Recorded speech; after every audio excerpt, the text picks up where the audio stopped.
Two U.S. military personnel from West Virginia are fighting for their lives in hospital after being shot just a few blocks from the White House a day before Thanksgiving. Officials believe the suspect is also in a critical condition, a 29-year-old Afghan man who was evacuated to the States in 2021 after the U.S. withdrawal from the country.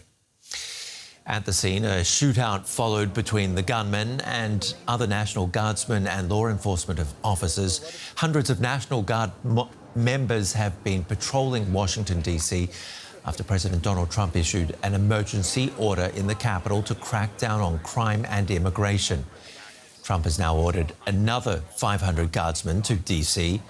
He also wants a review of the tens of thousands of other Afghans who entered the U.S. under the Biden-era program.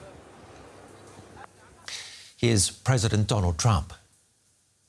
We must now re-examine every single alien who has entered our country from Afghanistan under Biden, and we must take all necessary measures to ensure the removal of any alien from any country who does not belong here or add benefit to our country. If they can't love our country, we don't want them. Our correspondent Alvarez Gruber joins us from Washington, D.C. live. Benjamin, bring us up to date. What do we know about the victims and the shooter, first of all?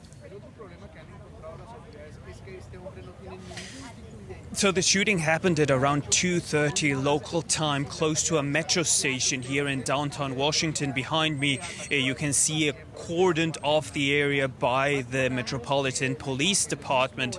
So this person approached the National Guard members who were guarding the Farragut West metro station here. They shot at the first one. There was another member of the National Guard there who responded. We know that all three of them are now in hospital.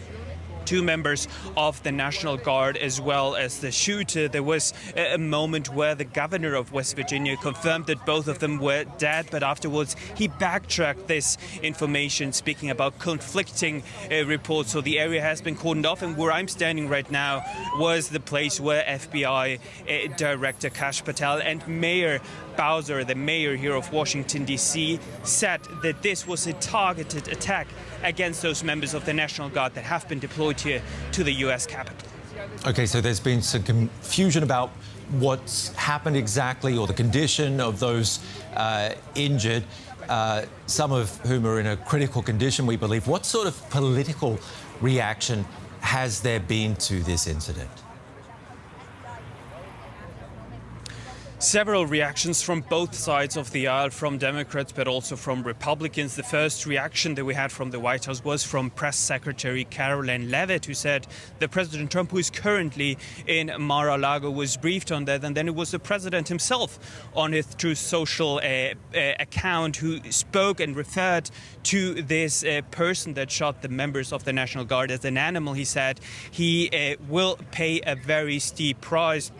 Condemnation and shock from Democrats and from Republicans after this shooting. And you mentioned it there, already a reaction by the White House after Defense Secretary Pete Hegseth said that there will be additional members of the National Guard that will be sent here. Just a quick reminder for our viewers, not only National Guard members from the District of Columbia have been here guarding different several metro stations, but also places where a lot of tourists go, but also members from other states across the country that have been sent here to the Washington, D.C., to the U.S. Capitol. So we have a reaction there as we're waiting for more information, what exactly happened, and if there will be any repercussions, if there will be more effects actually happening here in Washington, D.C. So we can expect to hear more also about how these two members of the National Guard, and the suspect that is in custody, that is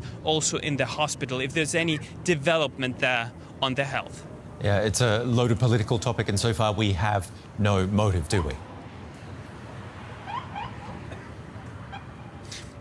We're still waiting for more information on that. The director of the FBI and the mayor of the city were very cautious there on any possible motives, but that's the information that we could get during this briefing, also with several follow-up questions afterwards by journalists that are here at the scene. But they said we still have to wait. This is an investigation. This crime scene has been cordoned off, and we can expect to hear from them in the next couple of days. Benjamin, Alvarez, Gruber, thank you very much for your reporting from Washington, D.C.